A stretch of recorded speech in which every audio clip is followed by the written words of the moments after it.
Assalamualaikum warahmatullahi wabarakatuh. Bismillahirrahmanirrahim. Alhamdulillahilladzi ja'alana minan nasihin wa afhamana minal ulumil ulama'ir rasihin. Wassalatu wassalamu ala sayyidil anbiya'i wal mursalin sayyidina wa maulana Muhammadin wa ala alihi wa ashabihi ajma'in.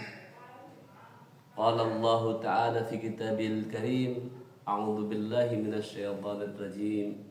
Syahrul Ramadan alladzi unzila fihi al-Qur'an hudan lin-nasi wa bayyinatin minal huda wal furqan.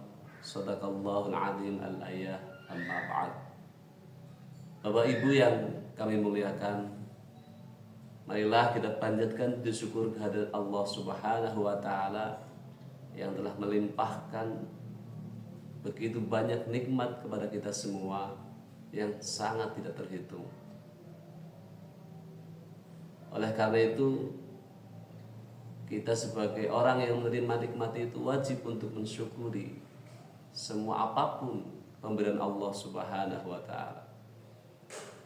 Tak lupa salawat salam selalu tercurah kepada baginda Nabi Agung Muhammad sallallahu alaihi wasallam, delegasi Allah, utusan Allah yang telah membawa kita dari zaman jahiliyah kepada zaman yang terang benderang seperti sekarang ini.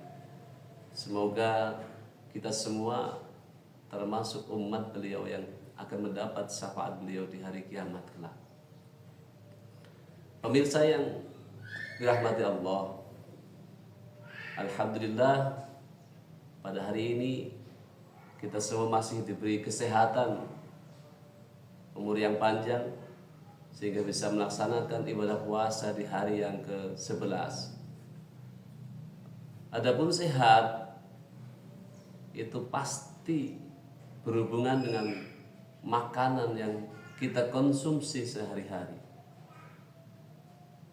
Dalam tema hari ini kami akan menjelaskan beberapa hikmah daripada mengkonsumsi makanan dan minuman yang halal, makanan dan minuman yang thayyib.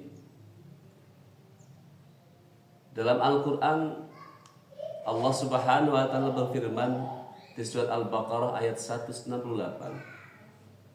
Ya ayuhan nasu kulu mimma fil ardi halalan thayyiba wa la tattabi'u khutuwatis syaitan innahu lakum aduwwum mubin. Wahai manusia, makanlah sebagian makanan di bumi yang halal dan baik, dan janganlah mengikuti langkah-langkah syaitan. Sesungguhnya ia bagimu merupakan musuh yang nyata. Jadi makanan yang kita makan sehari-hari harus kita konsumsi, kita pilih sesuai dengan apa yang ada di Quran dan hadis yang dinyatakan oleh halal oleh Allah Subhanahu wa taala, sehingga kita berpuasa bisa menjadi sehat. Salah satu di antaranya adalah termasuk dari makanan itu. Kemudian sebelum kita makan, kita juga bisa memahami bagaimana ciri-ciri makanan yang sehat itu. Yang pertama, cirinya adalah ketika kita makan akan mendapat manfaat yang luar biasa untuk pertumbuhan kesehatan manusia. Yang kedua, ketika kita makan, makanan yang halal ini tidak merusak badan atau pikiran kita. Kemudian ciri yang ketiga adalah tidak kotor ataupun tidak menjijikan. Itu termasuk ciri-ciri dari makanan yang halal. Allah Subhanahu wa taala menyiapkan makanan untuk kita semua agar kita konsumsi. Dan apa yang akan kita ambil dari hikmah ketika kita mengkonsumsi makanan yang sehat? Yang pertama adalah kita akan semakin dekat dengan Allah ketika kita mengkonsumsi makanan yang sehat. Yang kedua, ketika kita makan yang halal, kita akan terhindar dari murkanya Allah Subhanahu wa taala karena kita menjauhi larangannya. Dan termasuk pada hari ini kita berpuasa, tujuannya adalah semoga kita dijadikan sebagai orang-orang yang bertakwa kepada Allah. Siapakah orang-orang yang bertakwa itu?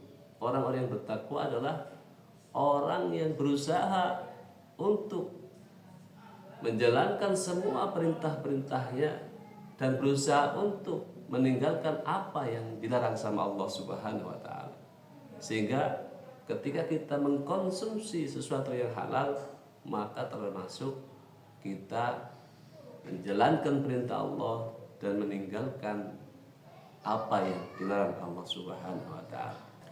Kemudian hikmah selanjutnya adalah kita menunjukkan kepada umat manusia bahwa Islam adalah agama yang terbaik, agama yang terindah, sehingga apapun yang ada dalam kehidupan ini diatur sepenuhnya oleh agama kita ini, termasuk mengkonsumsi makanan dan minuman yang halal.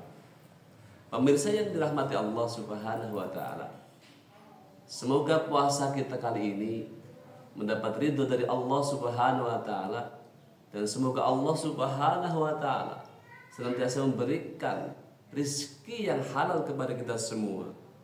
Karena dengan rizki yang halal kita akan mendapatkan kesehatan jasmani dan rohani. Dan dengan rizki yang halal, doa kita, keinginan kita, munajat kita akan mudah dikabulkan sama Allah Subhanahu wa taala. Dan semoga dengan makanan halal ini badan kita sehat, sehingga Allah Subhanahu wa taala bisa memberikan kita kesempatan untuk beribadah, sehingga akhir bulan Ramadan salat malam kita, tadarus kita, sedekah kita akan berjalan dengan lancar, berjalan dengan baik, dan diterima oleh Allah Subhanahu wa taala. Karena salah satu termasuk dari kegiatan itu adalah mengkonsumsi makanan yang halal supaya kita menjadi sehat. Dan semoga Allah Subhanahu wa taala mengeluarkan kita semua dari bulan Ramadan menjadi orang-orang yang mempunyai predikat takwa kepada Allah Subhanahu wa taala. Seperti dawuhnya Allah Subhanahu wa taala, ya ayyuhalladzina amanu kutiba alaikumusiyam kama kutiba alal ladzina min qablikum la'allakum tattaqun. Dan semoga kita menjadi fitrah nanti setelah Idul Fitri, dan semoga Allah panjangkan umur kita semua sehingga kita bisa menemui Ramadan yang akan datang dan terus menemui Ramadan yang akan datang, sehingga kita menjadi orang-orang yang sehat jasmani rohani, kemudian kita menjadi orang-orang yang bertakwa kepada Allah Subhanahu wa taala. Inna akramakum indallahi atqakum. Sesungguhnya paling mulia di antara kita semua adalah orang-orang yang bertakwa kepada Allah Subhanahu wa taala. Demikian apa yang saya sampaikan. Semoga bermanfaat kepada pemirsa semua. Semoga bermanfaat kepada diri saya pribadi dan keluarga, dan menjadikan semakin kita semangat untuk mencari rezeki yang halal, untuk mencari ridha Allah Subhanahu wa taala. Kami akhiri, wallahu muwaffiq ila aqwamit thariq. Wassalamualaikum warahmatullahi wabarakatuh.